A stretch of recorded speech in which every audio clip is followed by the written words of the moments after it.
nobody understood what I was trying to do because it wasn't a popular career path. Now, the reason I kind of got drawn into that work was because, And then I went to her and I asked for her advice. I said, listen, I want to be a director too one day. How do I do that? unfortunately, that chapter came to an end because financial crisis happened and the company had to close the shop. I was not only upset, but I was just questioning myself as to why did I even make that decision. I guess what frustrates me the most is that he reminds me of me at that age. Day after graduation, I'm in my house thinking, what now? And I spent tens of thousands of dollars. I was thinking that, why did I do this?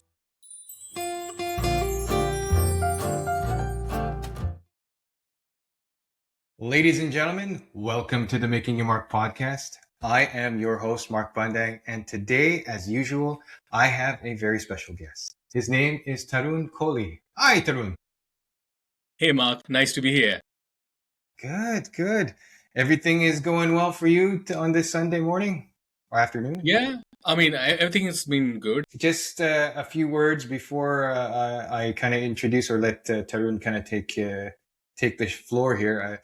How I know Tarun, we actually met, I guess, online through some LinkedIn messaging. He saw something a couple of years ago that I had posted regarding business transformation, and we kind of shared that field in common. And from there, we've had a couple of conversations, and I want the audience to know that I certainly get this warm and very generous feeling from Tarun, and I think he has a lot of wisdom to share. So, Tarun, for the benefit of the audience, would you be able to tell them a little bit about your background and where you feel you've made your mark?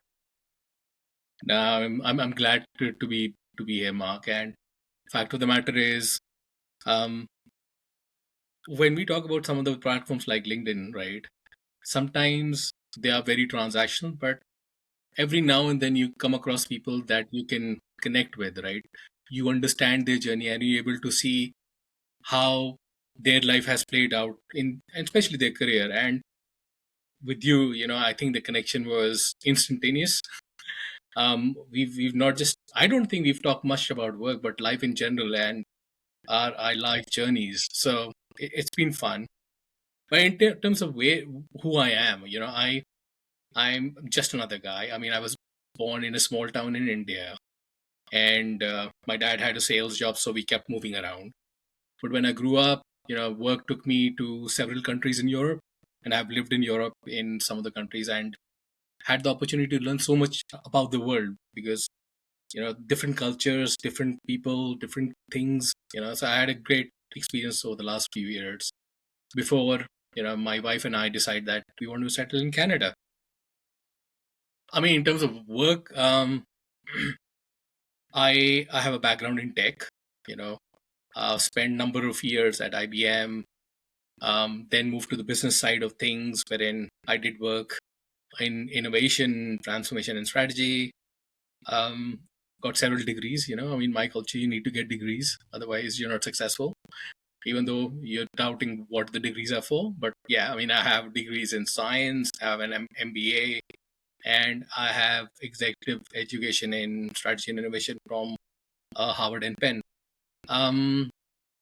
But the interesting part is not about any of that, right? We had to talk about professional journey and some of the things that I've done. I felt at some point they did not make sense to me, right? But when you look back, you realize that it all comes together, right? I mean, I've invested in things when I felt that why did I invest thousands of dollars in a course? I mean, I've taken roles when I felt I don't know what success looks like. I have no clue. But I think that's what really helped me. And maybe that's what we're going to talk today.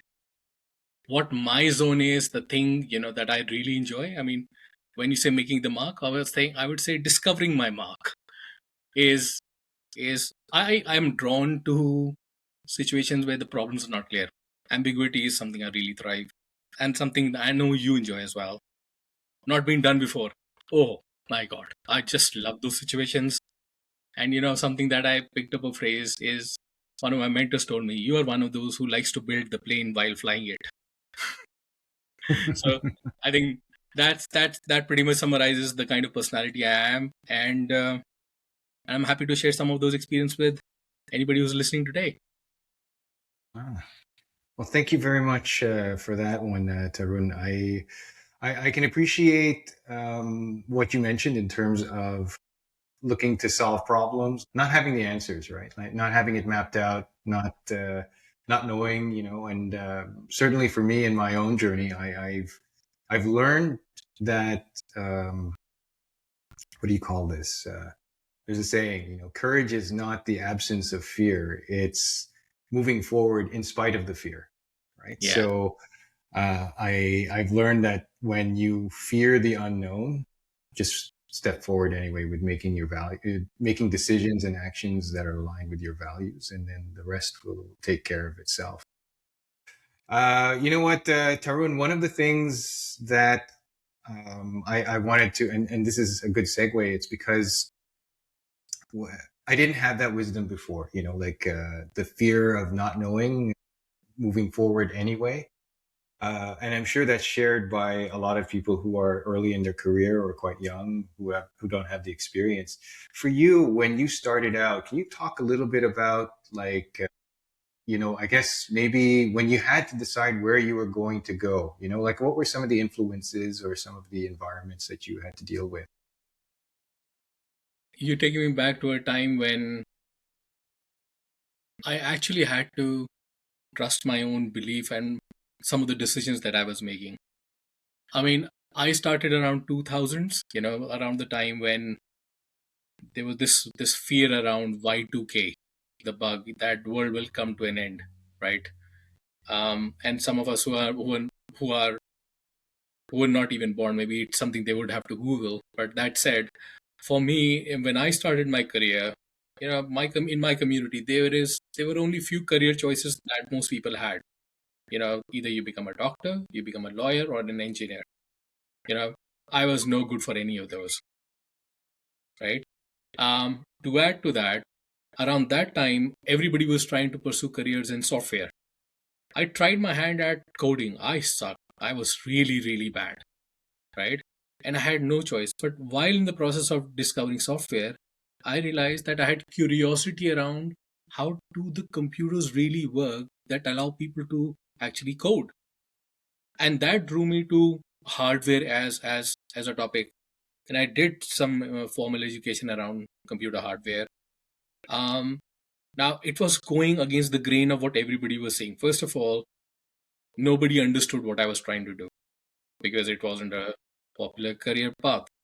Number two, I was not pursuing something which was popular or where the trends were.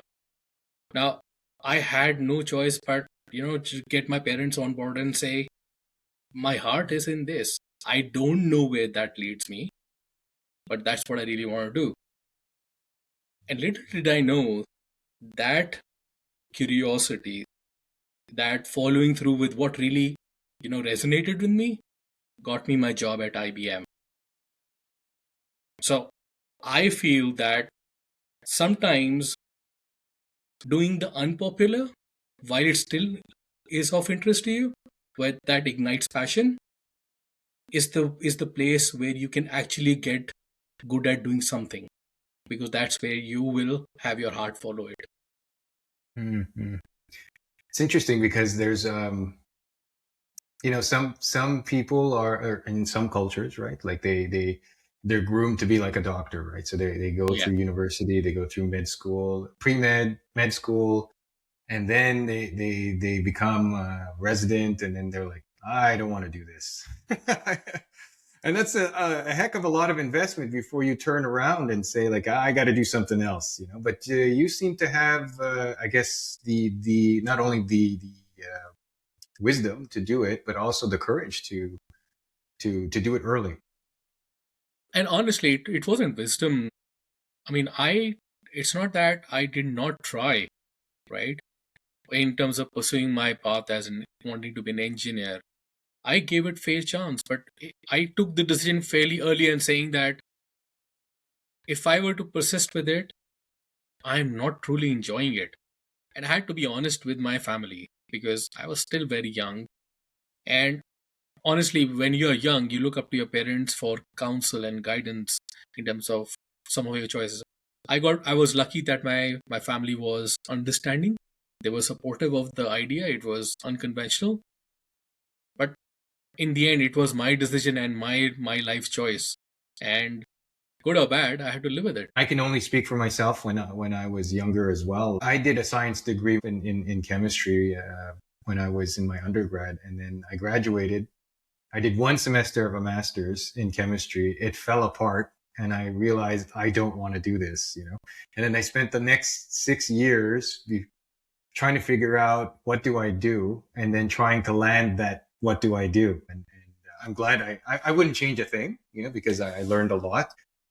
And I think you touched upon something really good, is because when you follow your curiosity, you try to do different things. And when you try to do different things, especially when you're at a young age, you learn more about who you are. Right? There's Yeah, always a piece of that puzzle that gets fit in. You know, so I really am a proponent of, when you're young, maybe do the crazy job and then see where it takes you. You can always push reset, you know, like, and do something else after, especially when you're young.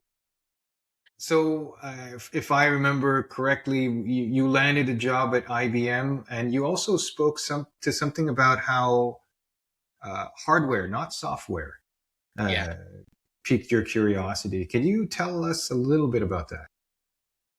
yeah. I mean, so my role at IBM was to support my colleagues at IBM, and IBM at that time had a couple of 100,000 people working around the world. So my role was to lead a team that would support those IBMers in everyday issues they had while at work. Right? Could be things that the computers are not working. They need access to new systems, their passwords. We were running the help desk. Now, the reason I kind of got drawn into that work was because it was in terms of how do you write an application that runs a specific business requirement. My interest was, here's a colleague of mine who has a problem with the machine. I need to help him get back to him doing what he needs to do, right? And that experience um, was something that I really enjoyed because it helped me apply what I learned very very quickly. Because hardware was not about what you could do with the machine. It was more to do is how does the machine work for you to make the most out of it, right? And for me, just looking at the circuit boards, looking those capacitors, those integrated circuits was really really fascinating. In fact, I still remember we used to work on the primitive computers just to understand how a machine, right, takes an input, processes it, and generates an output. So that part was really really fascinating. So um, I did that for several years at IBM, and given that I really liked it, you know, I got to have more opportunities within IBM, supporting clients because IBM is a very vertical service line driven structure. So I had an opportunity to work with other clients. It's just that the foundation was there. And when you were working for IBM at that time in your life, were you in India or were you here in North America? So IBM took me. I was in India, but IBM took me to Europe as well. So I had to work with clients, different countries, in Norway, UK, Netherlands, and several of them. So I had the opportunity to not just work in India, but in Europe as well. Beautiful experience Okay, so you got exposed to different, I guess, working cultures within IBM as well. as well, and get to meet with the customers because when you work in global or remote centers, right, you're so far away from reality of what's really happening at the business. And I'll give you an example. One of our clients, and I can't name them, and I don't know if I can name them, were the world's third largest oil providers, right? Now, if there was something happening at the rig, on the rig, right, how does that translate into a technical problem?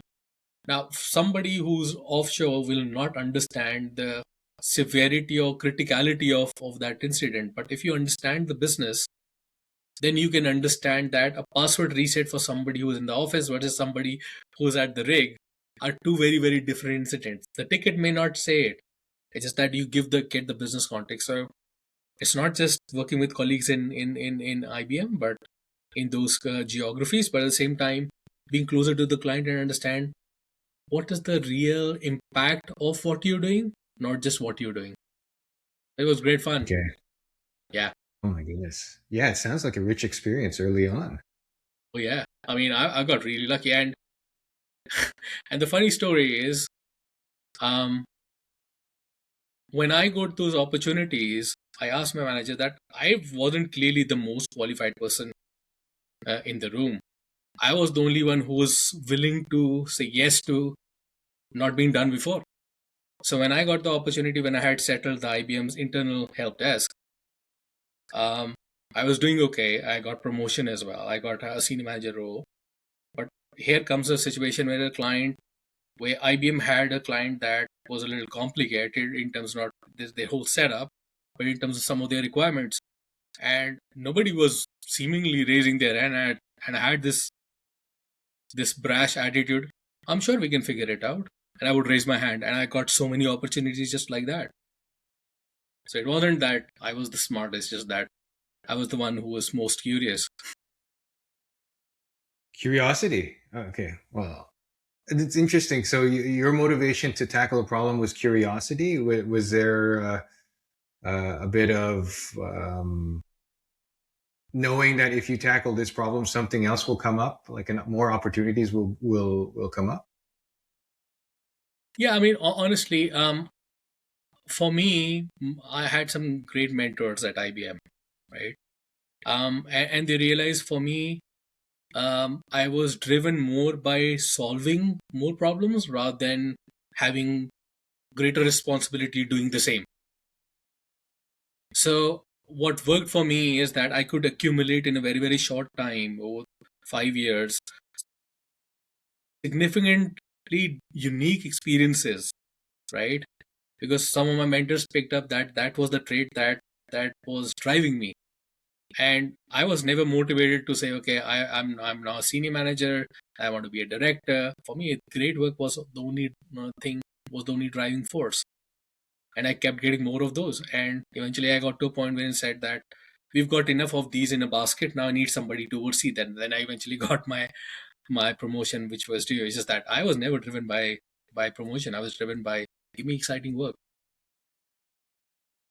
I think that's a lesson for everyone, especially when you're an early career professional. It's because a lot of the, and I see it not in every one of them, but like when I had the fortune of working with quite a few young up and comers in the last 5 years, and Mm, they're always so hungry to get there faster, like just yeah, climb faster.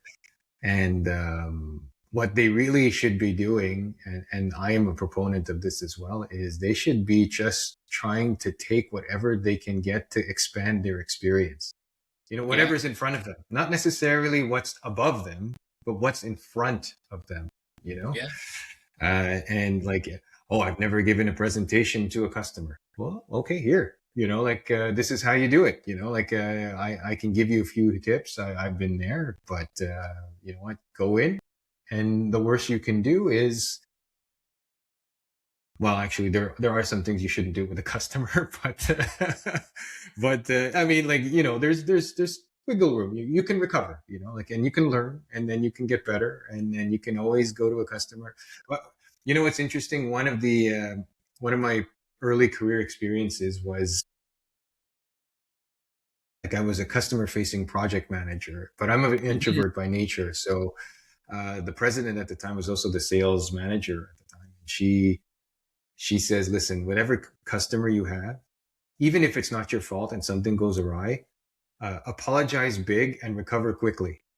You know, and that works every single time, or almost every single time. So I've always carried that with me, and I passed that on to some of the early career people that I Yeah. worked with.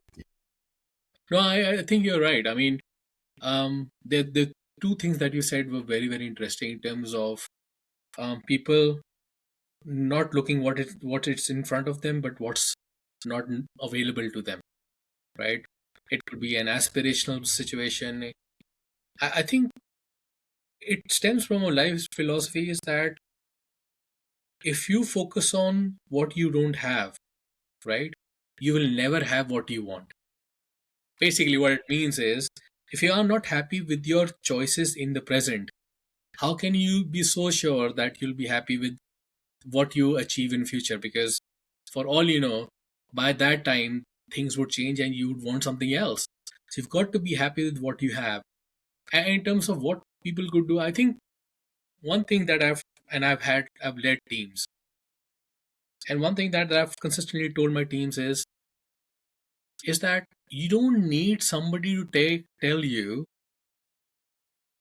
what more you can get out of the same role. And I'll give you an example. We would have teams who will do everyday handling tickets, right? Question is, how can you take the task and elevate it for yourself? Question is, can you look at not just addressing problems but preventing them, right? Right? Can you make sure that you are proactive rather than reactive to situations? So if there are always opportunities where you can make things better than they were before. It's just that you need to be willing to invest and not wait in the ranks for things to come to you wherein you have a greater role. People always admire people who can do more than what is expected, not just in terms of time is not what I'm saying, is that where you bring value, because what you're paid for is what you're expected to do. The reason you get attend or get noticed is when you do more in terms of value addition. That is what gets you highlighted. Otherwise, how do you expect to be visible in the crowd?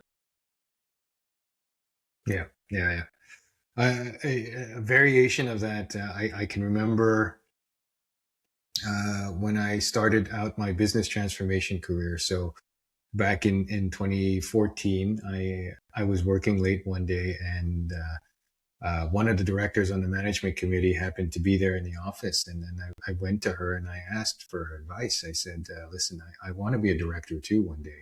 How do I do that? Do I have to talk to the president at the time? And then she says, well, listen, yeah, you can talk to Martin at the time if you want, but really what he's going to do is ask us, like, should this guy be on the team, like on the management team?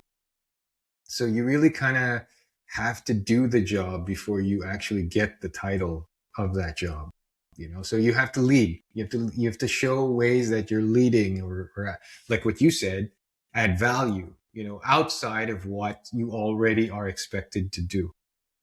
And that's how you get promoted, and I find that that's a lesson that's not taught by in the university. It's not taught young professionals.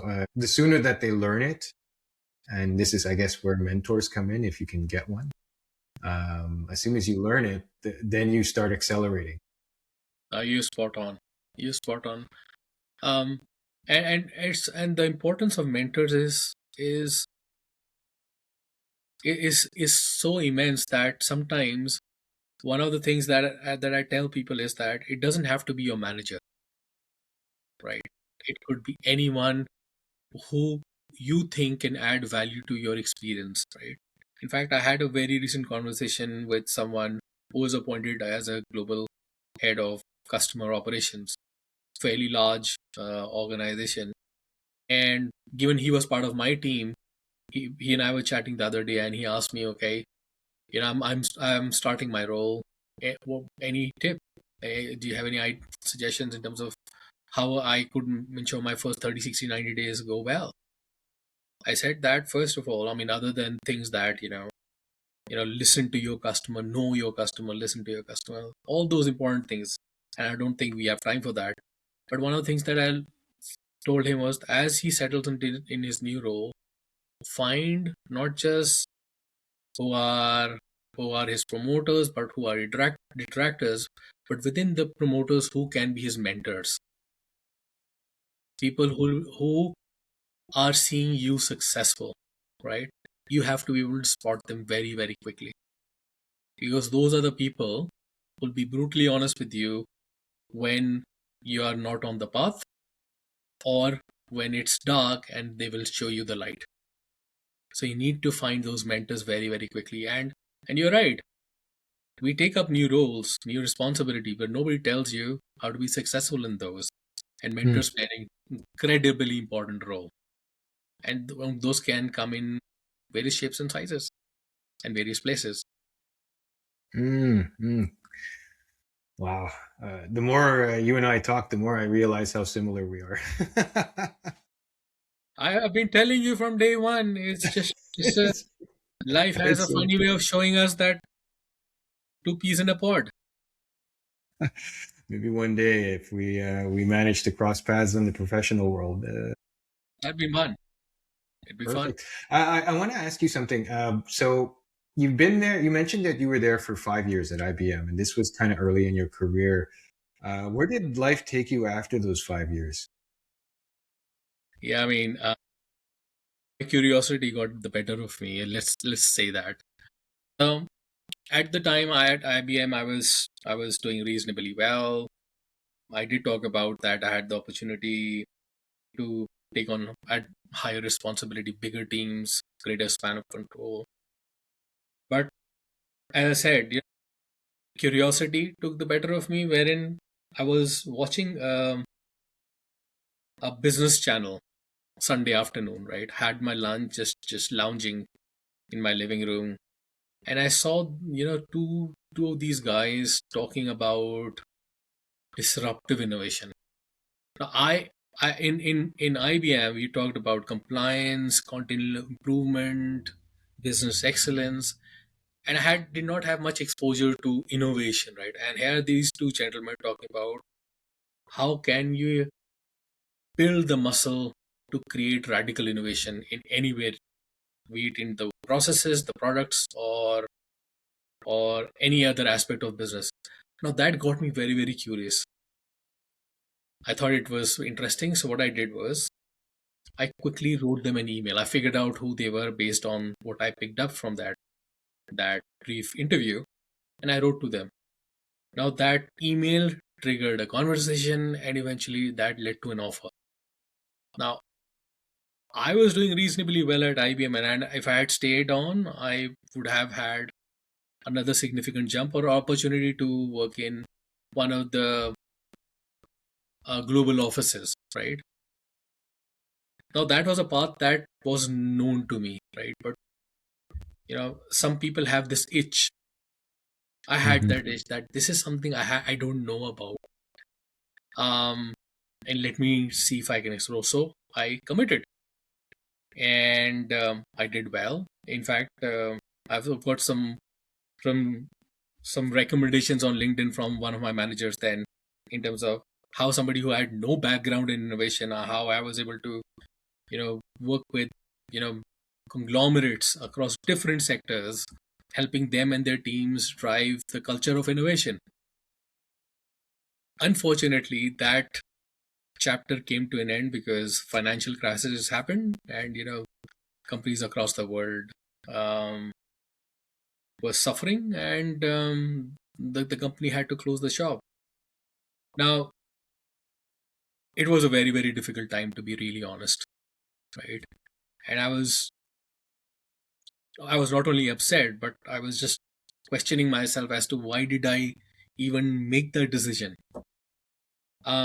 So those were really tough years. But when you are in that moment, you don't understand why things have happened. But given it happened so far back, I little did I realize that a combination of the experience that I had at IBM, and the experience I had in this consulting firm driving innovation, actually helped me land a role 3 years later in an organization where it was a senior management role, which was, I wouldn't say it, but nearly twice the pay, to lead and run a function of innovation for the entire organization. Now, that's how life is. I mean, what started from a, a casual viewing on TV, but something sparked in me, and I said, okay, let me write. And it was just a simple email that I wrote to these guys, and it led to the role. There was a period of where things got disrupted, but it sounded like a mistake then. But when I look back years later, it wasn't a mistake after all. It was something coming together for something bigger to happen. I want to dig into this one because I think it's something that when you're young, again, when you're or early in your profession or even mid career professionally, when you're in the moment, it feels like there's a lot of regret.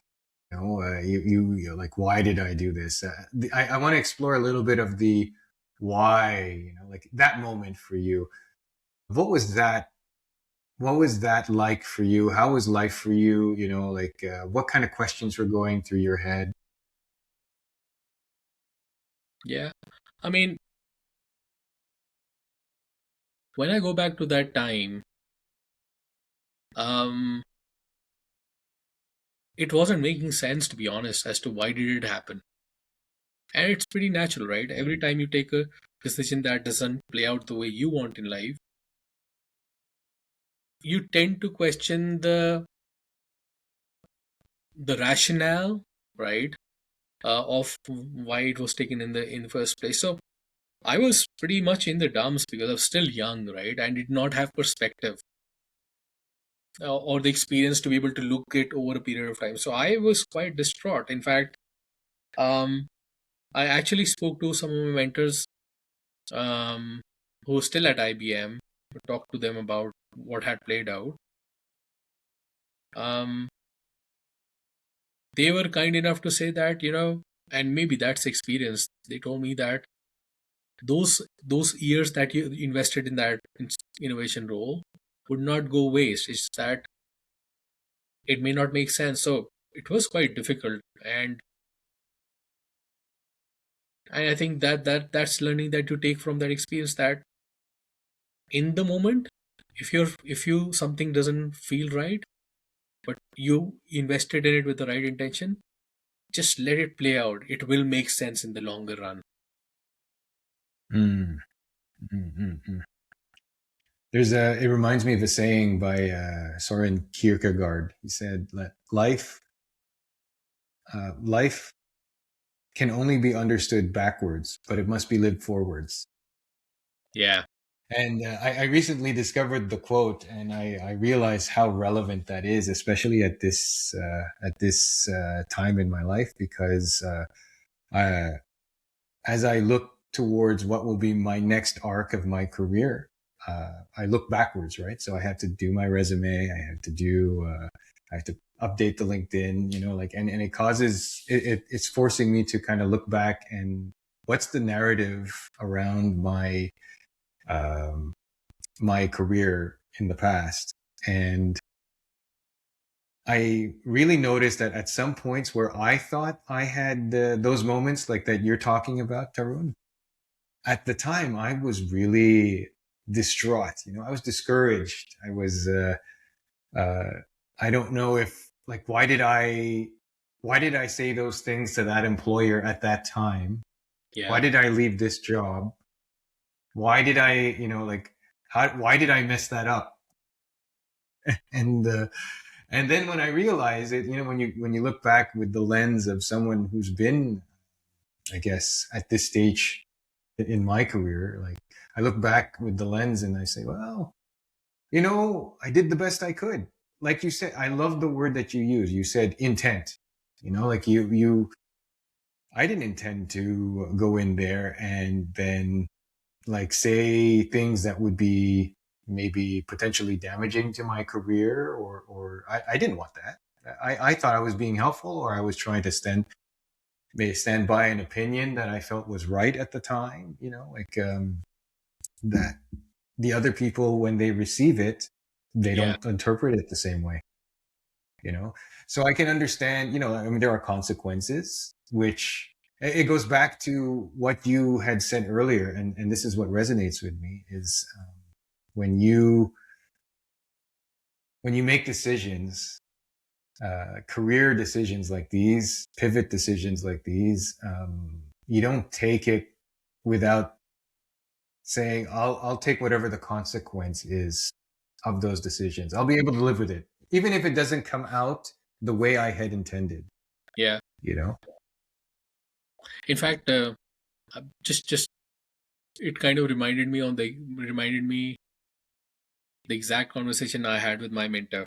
Um, he's about to retire now, and I still remember that conversation that he took me to a coffee shop because I was looking for what my next role will be, and his exact words were that, "Did you enjoy what you did?" I said yes. "Do you think you learned something?" I said yes. And then he said, "Why isn't that enough? You can only Mm. control the controllables. Just take away what you can from this experience." And I was just incredibly blown away by the gravity or the profound way of looking at the situation. And I calmed down, and an agitated mind can yield no results. And I became calm, and things started to change over time. And gracefully, I had the opportunity to go back to IBM for a few years, and you know, it worked out. It's just that in the moment, I think those fundamental questions is that what's happening to me, how much of this is within my control, and how much of it is not. And for the ones that are within my control, have I done the best I can? Have I enjoyed myself, gained some learning in the process? And the answers to some of those and maybe other important questions is a yes. That's all you can do. A popular question is, what would you tell your 20-something-year-old self? Yeah. And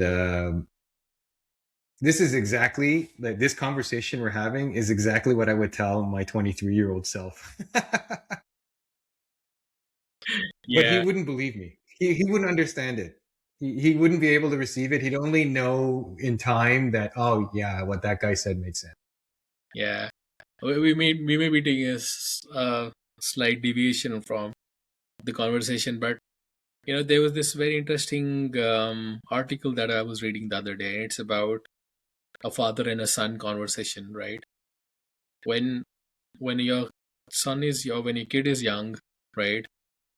Dad is the most important person in the world when he's grade 1, grade 2, that kind of age. When they become a teenager, dad doesn't know anything, right? Um, when they are in their 20s, dad has no idea what he's talking about, right? But when the moment they hit their 30s, they realize that maybe dad knows a thing or two about things. Wisdom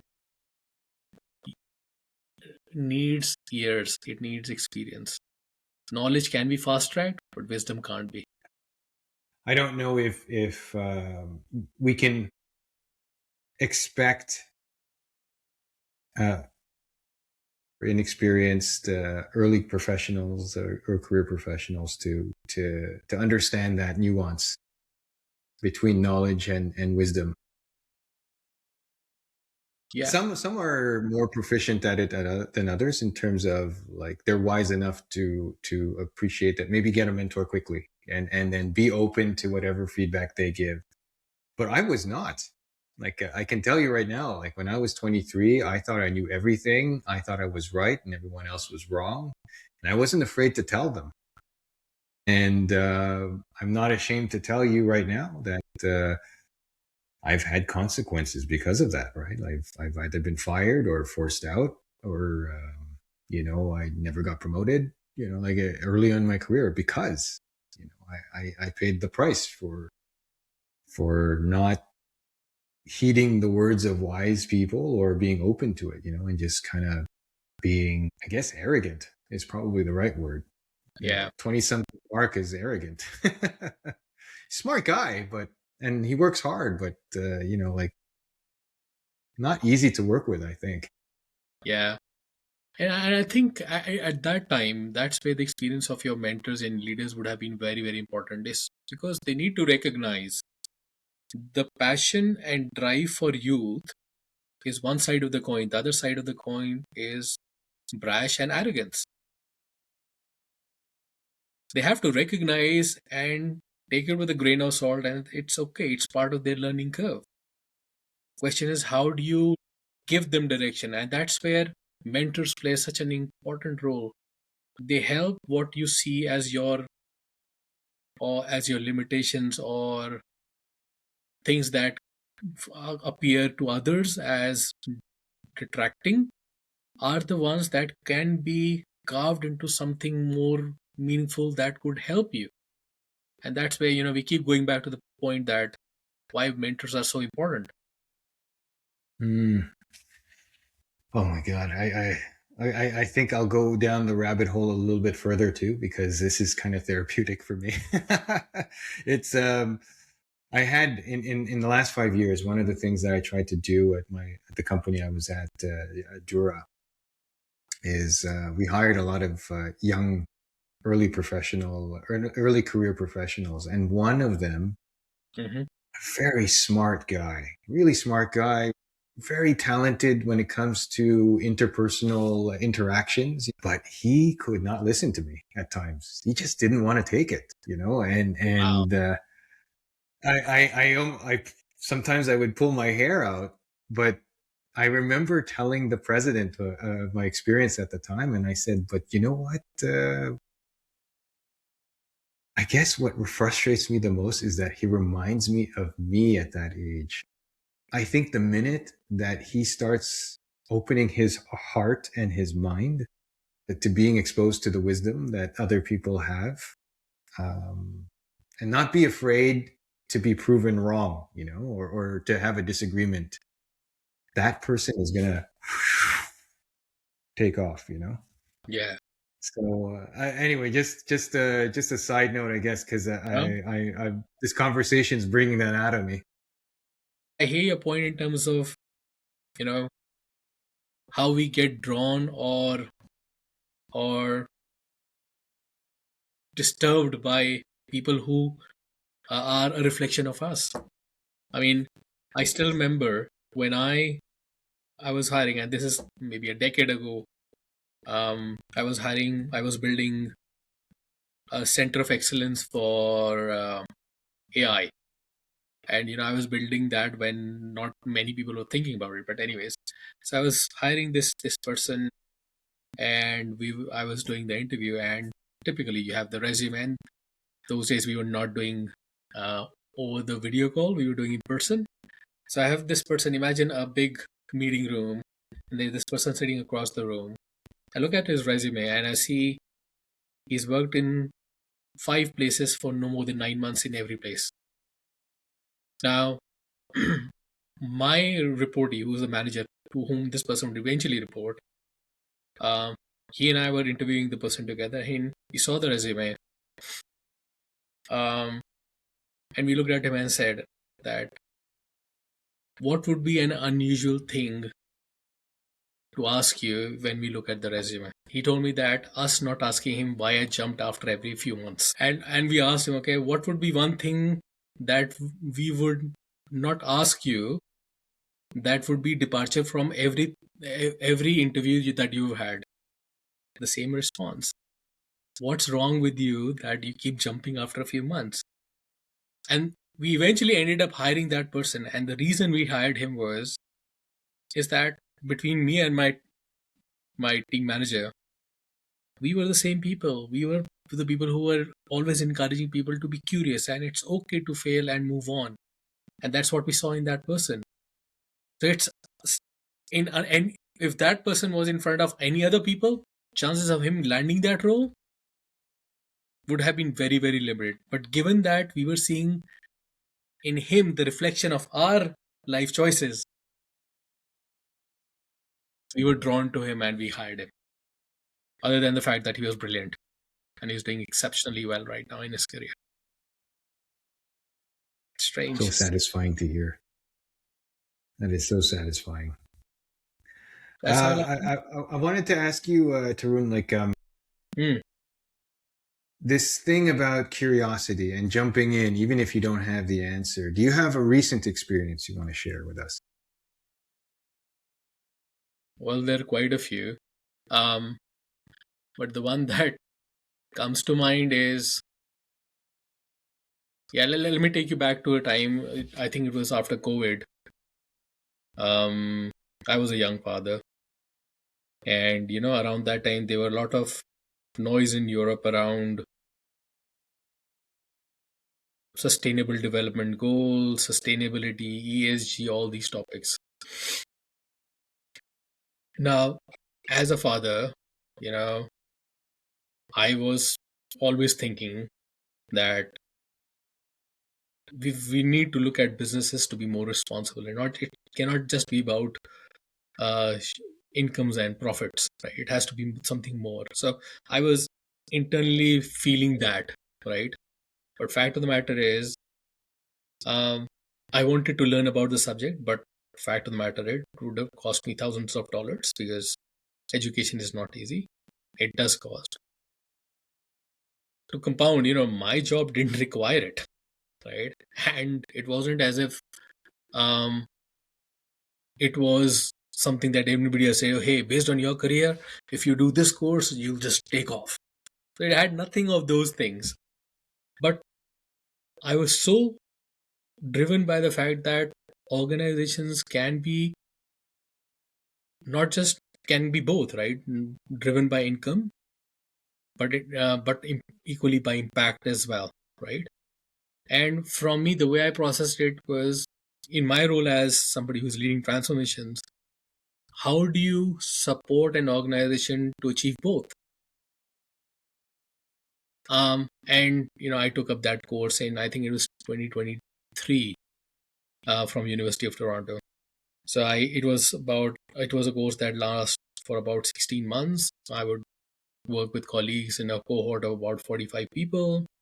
The learning was immense, right? Graduated, had some incredible photos. Day after graduation, I'm in my house thinking, what now? And I spent tens of thousands of dollars. I mean, I have a very supportive partner who kind of encourages me, okay, if this is something you want to do, go ahead and do it.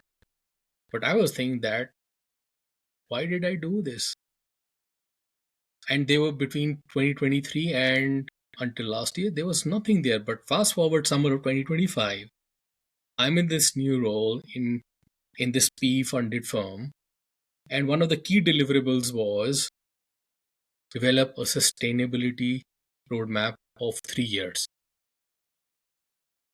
Now, how could that random investment have made sense until 2025? And I developed a roadmap. I got a personal note from the CEO of the firm. The board approved the roadmap. Starting this year, we are executing that roadmap. Fact is, my curiosity, my desire to have better understanding of the subject took me there. But the learning I take from this, and maybe it may be useful for others as well, is that sometimes just learn just because you want to learn, not because you're required to.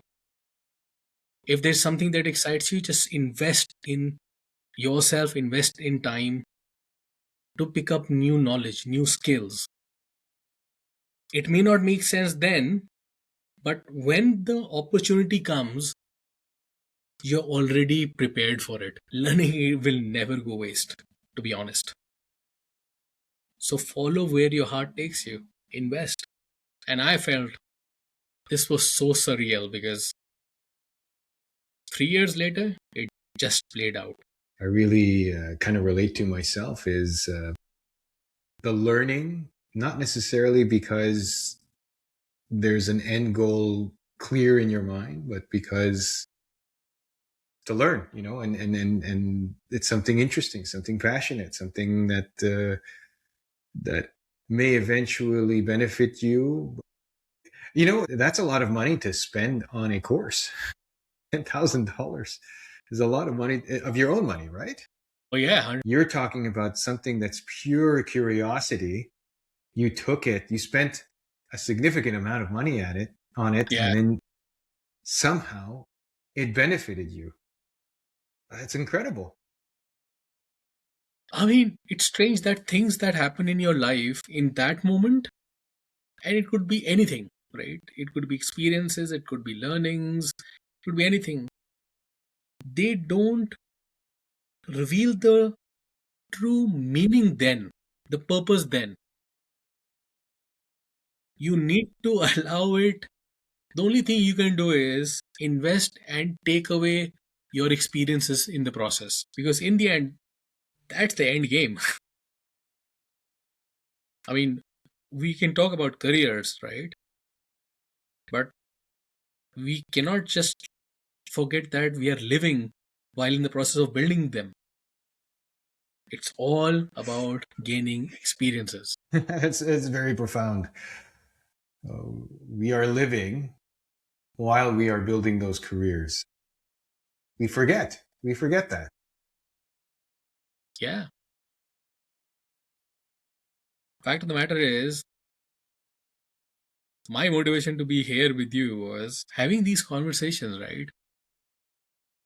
Because that's an experience I want to take away from this. I don't know if it adds value to anyone, but what I want to take away from this is having that opportunity to have a conversation with someone I really admire, and just through the conversations, not just finding similar experiences, but at the same time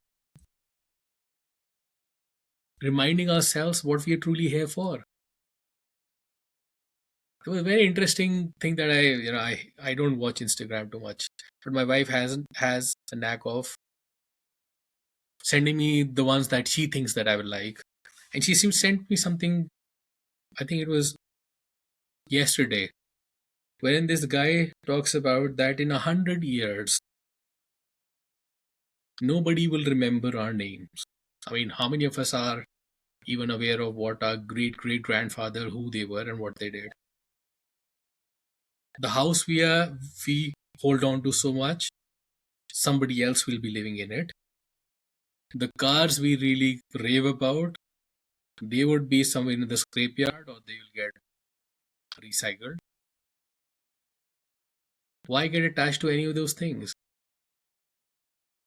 We are only here for a finite time, and within the finite time, the only opportunity for us is to accumulate those experiences. That is the game. You've given me some. Thank you. You've given me something to think about. Yeah. I'm So where not do we sharing take with it from you. here? I'm not I, just sharing it with you. I'm replaying it in my head too. oh my Reminding God. myself. I feel like this is a mic drop moment where we should like just end it here. Yeah. Honestly, I mean, even if there is one person who takes away one thing from this time you and I are spending, I mean, I've for me, just being able to spend time with you is invaluable, because I think you understand. I think we understand each other. We understand uh, our outlook towards life and work, our backgrounds. So it's easy to have the conversation, and having a good conversation on Sunday afternoon. That's all you need. But I'm saying so I have my what I need to take away from this. But for anybody, if they can, if any of the things that we shared makes just one positive change in their life, That's quite a big win. That is the exact mission of the podcast. And you just said it. Thank you very much, Tarun. No man, he's in the pod. I guess maybe this is a good time to kind of close it out a little bit. So usually the tradition that we have on the podcast is I ask the guest if they have any overarching wisdom given the experiences that they've shared today. Like, what would they offer the audience? I actually spent some time thinking about it, right? And my intention was to distill what were key takeaways from anybody who would look at my professional journey, right? And I just want them to, if they are earlier in their career or life journey, I just want them to hear about three things, right? And feel okay about themselves. I mean, all of us would want to be in a better place in life, but as you say that sometimes you need to take a pause and be grateful to where you are and be in that moment. So for me, I feel that too many of us live a life that's not defined, and that's not just life, but careers defined by others. So if you choose to have a career that does not look like everybody else's, it's okay. You'll be okay. Fact is, you will learn and do things different from others, and over time, they will accumulate to something very, very powerful. Just have to have the faith. So that's number one. Number two, if you're thinking that being the odd one out is a problem, I don't think so. For the reason that if you look at any news, any business news over the last several months, people who think that they can keep doing what they're doing forever need to come to terms with the reality that those are not going to exist. And I'm not going to quote any specific because I'm not promoting a certain way of thinking. It's just that the world around us is changing so dramatically that some of us are only seeing the tip of the iceberg. But when the iceberg comes to the surface, then we realize the enormity of change we will all have to encounter. And the people who are comfortable pivoting, who are open to playing in uncertain situations, who are willing to adapt, they have an edge and they have an advantage. And last but not the least, as Steve Jobs on, I think it was a Stanford speech, and he said that your life today appears like a series of dots on the wall. It may not make sense, but it will when you look back in time. So, what career choices you are making, what learnings that you are picking up along the way, they may not make sense, but it will all come together in the end. And most importantly, something that you and I talked about it. Don't stop living while building your careers. They will Mm. figure themselves out. I am just another guy, to be honest. I'm hoping that somebody who sees my journey and see that they're on a similar path, trust me, you'll for somebody who was pretty average, I'm sure you're smarter. You'll do far better than I have done. But you turn out to be okay. Thank you for that, Tarun. Yeah, I shouldn't call If myself. anyone is compelled by, if anyone's compelled by what they've heard today, how do they reach you? Anybody can find me on LinkedIn. But coincidentally, there are a few more people with the same name as I have. So look for a bald and dashing guy, and that will be me. Perfect. Yes, yes. Tarun, I want to take the time to say thank you very much. There's something I want to go back to just a little bit, just very quickly before we close out. And it's something that you said to me in a previous conversation before this recording session. And it's, we don't know what other people's roles are in our lives. Sometimes it's a constant presence. Sometimes it's a momentary presence, but the impact, what they're meant to do in your life, is certain and it's positive. So I want to say that to you. I'm hoping this is not the last time I talk to you. I don't think so. But even if you were one of those momentary people in my life, know that you have made a very positive impact. And I truly am grateful that we've had this conversation together. So thank you. I appreciate that, Mark. You're not getting rid of me, so this is not the last of the conversations we are having. But I know I'm mindful that there are some greater forces at play that brought us together. I'm grateful for that. I'm grateful to them in whatever shape they exist. And I'm grateful that you and I can talk about things that matter in this stage of our lives. So thank you for having me. Welcome. And for those of you, thank you very much for watching. And I hope to see you on the next one. Take care.